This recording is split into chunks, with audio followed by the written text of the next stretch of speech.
pressure. I said this before. I said, man has made God hard. Now man is this middleman. Who's man, Elder Kirk? Who's man? I told y'all before, I'm not scared of any of you. I'm talking about the pastors. I'm talking about leadership. I'm talking about deacons and things of that nature, because what happens is we get under the impression that we need them to go to God. And that's not the case. We are just supposed to fellowship with them. But instead, we're giving all of them every area of our lives.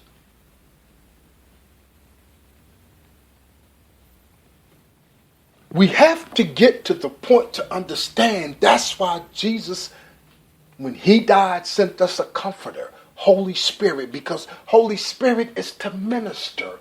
Holy Spirit's supposed to do all the work. Let me ask you a question.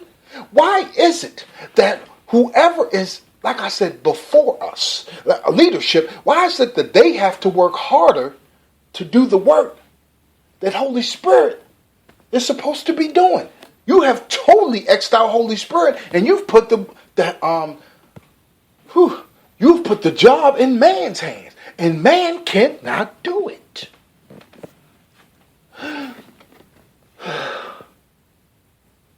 Come on now.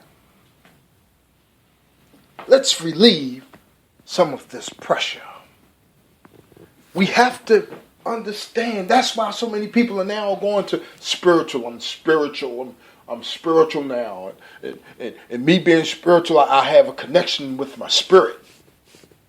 I've said this before. I will continue to say this again. Why is it that people that serve the winter solstice and all of this other stuff are devout? They are devout now. I mean, they don't cuss. They don't do, they are, my goodness, holy unto this idol that they're serving. But when it comes to, people that believe in God, boy, they spiritual. But guess what? They drink and party all night long. Smoke them some weed and do everything else and cuss out and fight in the street. Oh, but they spiritual. Why is it that the people that are supposed to be believing in God have now found a way to sin and also serve God? Like I said before, everything that Jesus and Paul and all that they told us not to do, I'm talking about the children of Israel, everything that we are not supposed to do, we exactly do now. And that's the problem we're having.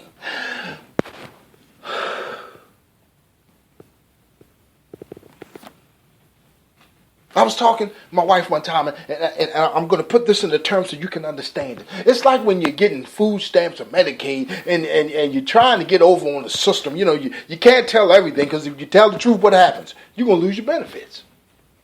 Come on now. Come on, talk to me. You're going to lose your stuff. You tell the truth, you're going to lose your stuff. So what happens is, it's not the same with God.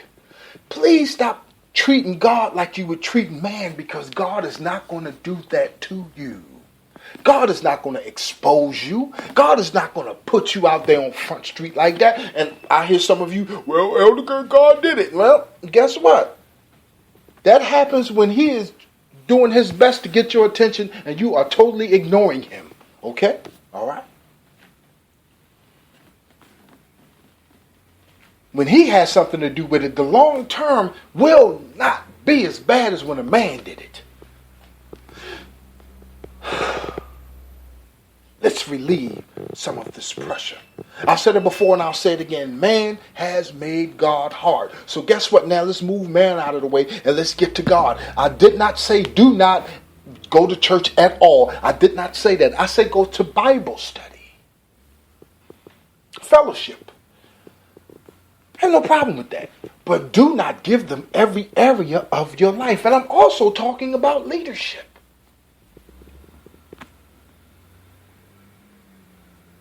When I said this before, to live this life of a believer has to become a lifestyle. Guess what? Just because you're going to church all the time does not mean that you're living the lifestyle that God has told you to live. How many times are you going to hear Jesus was not in the church every time doors opened? Right? If I am mistaken, please hit me up.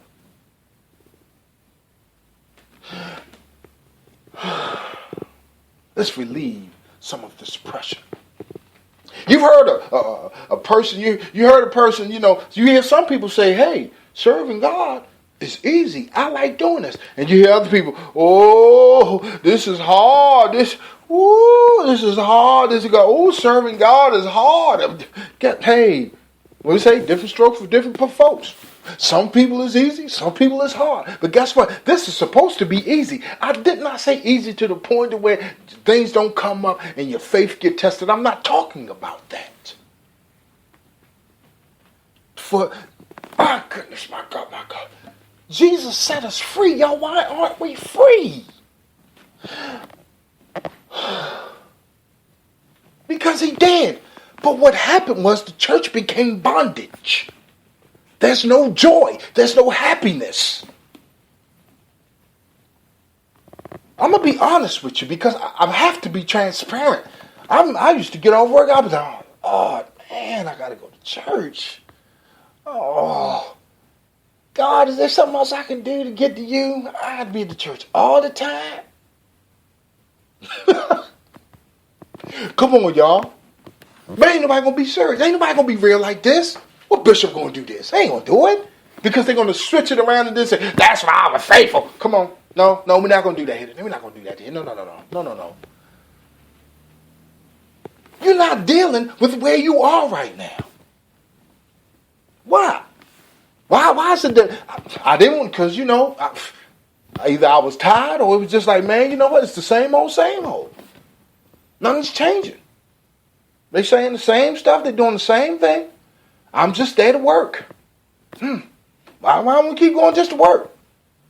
Why am I getting happy and ready to go? Because all they just need me to do is work to make the job easier.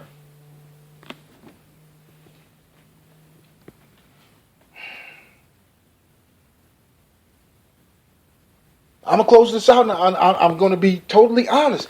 The way God made me, I was sitting up in the church and I was not supposed to be sitting up in the church all the time. But guess what? That's what I thought I was supposed to be doing. Because I thought that was the way for me to make God happy and to get to heaven. Why? Because the brainwashed for so many years. I'm not pointing you in the direction of Africanism or any whatever this other stuff that's going on right now. I'm talking about your personal relationship with God. There's nothing like it. Nothing like it in the world. There's no rules. There's nobody telling you what to do. There's nobody. There's just you and God. But everybody does not believe that. You need to get a personal relationship with God, and then you will get a clearer understanding of just who your father, your friend, your mother, your brother, your sister, all wrapped up into one, loves you and will take care of you and give you guidance. But instead, for all of these years, you have been being told you need me. You need me to get to God. You don't know how to pray. You don't know how to get on your knees. You don't know the ABCs or the 1, 2, 3s of God. So let me teach you. It takes me 20 or 30 years to get the ABCs and the 1, 2, 3s of how to get to God. You are never going to be the pastor because guess what? God didn't tell you to be the pastor. That's the pastor. Pastor, I'm going to sit at your feet. I'm going to sit at your feet and be your loyal servant because I want to impress God. I want to do... Come on now. I'm trying to let this go and God is beginning to flow. You want to sit at their feet. Why don't you sit at God's feet? I feel that right now. Why aren't you sitting at God's feet? Right here, right now. But you need to get in your car and you got to go down the street. You got to go around the corner and sit at this man's feet. because you have no idea that God is sitting right there with you right now. But instead, man has made it hard. Move him out the way and love on your Father. Takes me back to the scriptures where God said, I'm talking to them. They were in the wilderness, and you know what I'm talking about. God said, I'm talking to them every day, and not near one of them are listening to me. He's talking to you right now. Are you listening?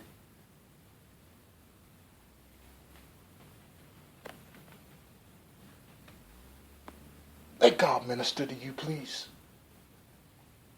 Let God minister to you, please. For too many years, you have been thinking that the pastor is your connection to God. They're just supposed to teach you. You are supposed to have a connection and a personal relationship with God so you can get instructions. But instead, too many people are getting willy-nilly. They're getting all mad at the church. They don't want nothing to do with the church. Now they're talking about all of this and they're talking about all of that. But I'm going to tell you what's most important. Your relationship with God. Let's relieve some of this pressure. God bless you.